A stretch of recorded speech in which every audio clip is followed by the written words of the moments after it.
Alright guys, Jeremiah here with Babbling in my backyard.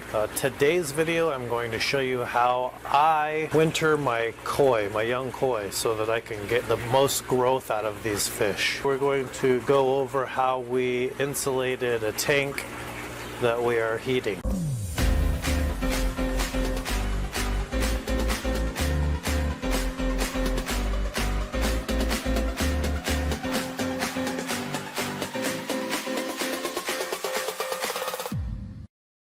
Alright, so what I'm using for this system is an IBC tote. It's a 330 gallon IBC tote that the top's been cut off of. Originally I was setting this up and using it for aquaponics. More recently I've been using just the bottom tank part of this as a quarantine tank for my koi. First thing I gotta do is measure the height so I can rip these pieces of foam down to fit the height of this. I want it to be shorter than the overall tank height, so that I can overlap with the lid on top of that. Now I did get all this foam insulation for $10 off OfferUp. Because I did get it on OfferUp, I did have to have two different types of foam. So some thicker foam and some thinner foam. But the thicker stuff that I got is $20 a sheet, and I got 2 sheets of that, and the thinner stuff is $30 for a sheet, and I got 1 sheet of that. All for $10. So sometimes I'll even see it on there for free, so if you keep an eye out you could find some stuff with some good prices.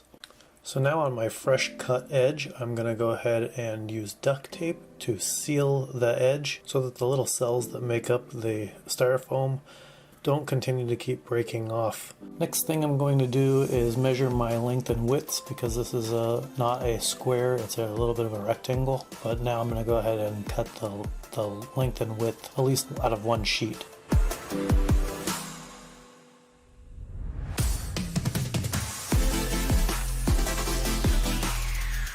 I now have to repeat the length and width cuts on the other side, but this originally, the space that I have my tote was set up to have a hot tub, so on the back side here I have stairs that would have led you up into the hot tub.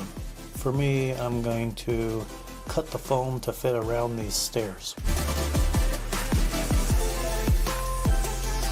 I do have this drain tube here to make sure that the tank doesn't overflow and get too full.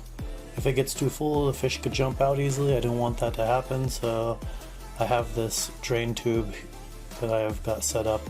So I do need to cut a hole through here so that this side can fit flush against the tote. Alright guys, so what I wanted to do was show you how I attach these. So once I got this all cut out, obviously I had to go around these steps here. And then when I attached the corners, what I did was use duct tape just to attach it temporarily until I could get the shrink wrap to hold it all in place.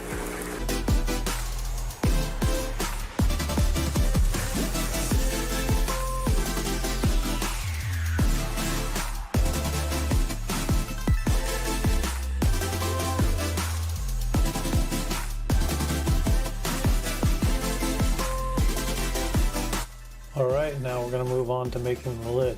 The first thing I gotta do is figure out my length and width of the lid. The pieces that come down have to be larger than the tank so that they can sit over the outside of the tank but on the foam that's already there. So I already measured that out so that I knew where I needed to cut my lumber to.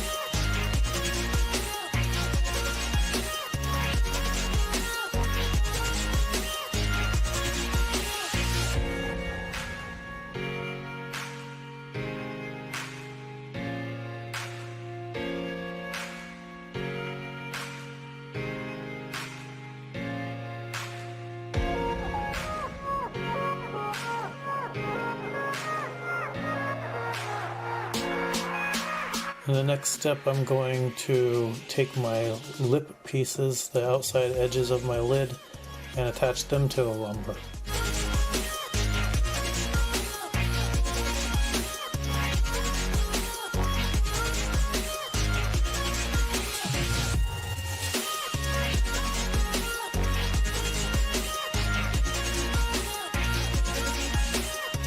So one of the things that I knew was going to be a problem was getting the foam seated to this side, and that's because I knew these pipes were going to be coming up over the top of the tank itself, like that.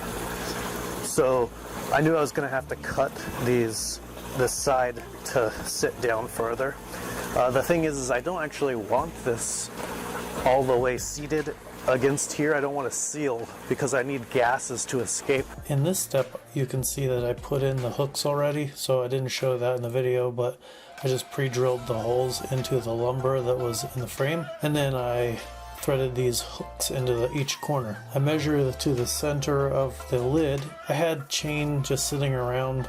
You can use different materials if you have different materials, but I just had chain, so I'm going to use chain for this part, and then cable that I bought for the pulleys that I bought.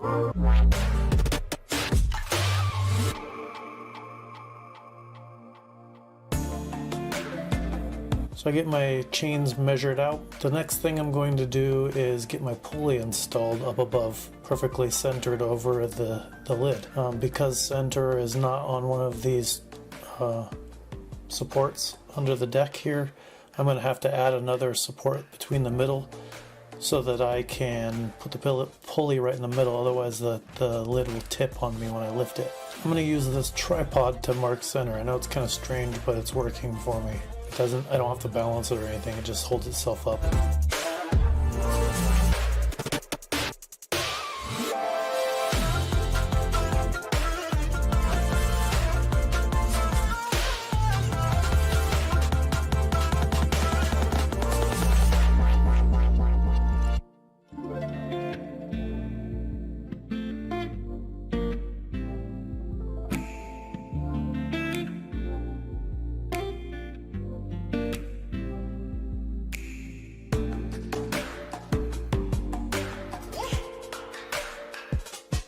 This is still a bit heavy to lift in this method, so I'm going to, down the road, add another 2 pulleys to this system, back and forth, and some longer line, so that it easily lifts. I know that I needed more pulleys to make that happen, and I just didn't want to go buy them, so this will work for now, but I'm going to add pulleys later so that I can lift this with ease. Another thing that I did was I installed a light inside. The light that I bought is an underwater aquarium light, but I didn't put it under the water. I attached it up under the lid. It came with suction cups, but I didn't use those suction cups. I used the brackets the suction cups hooked to, and then I screwed them into the framing underneath, and then I attached the light onto the brackets. Okay, so really interesting. I'm holding temperature in this tank from outside my pond, and this tank were the same temperature at 62 degrees. Several days later, I had my pond at 58 degrees, and this remained at 62 degrees. I have not even turned the heater on this unit yet. Another couple days later, and this tank went up to 65 degrees when the pond remained at 58 degrees. So I think the heat from the pump itself is actually just heating up the water a small amount, but I haven't had to turn the heater on this thing, and it's not only maintaining heat, it's actually increasing in temperature just from this insulation and the pump. Now we're going to have a cold snap here pretty quick, and we'll see what it really does then. Maybe I'll have to kick that heater on finally, but it's just a super large aquarium heater is all I'm using.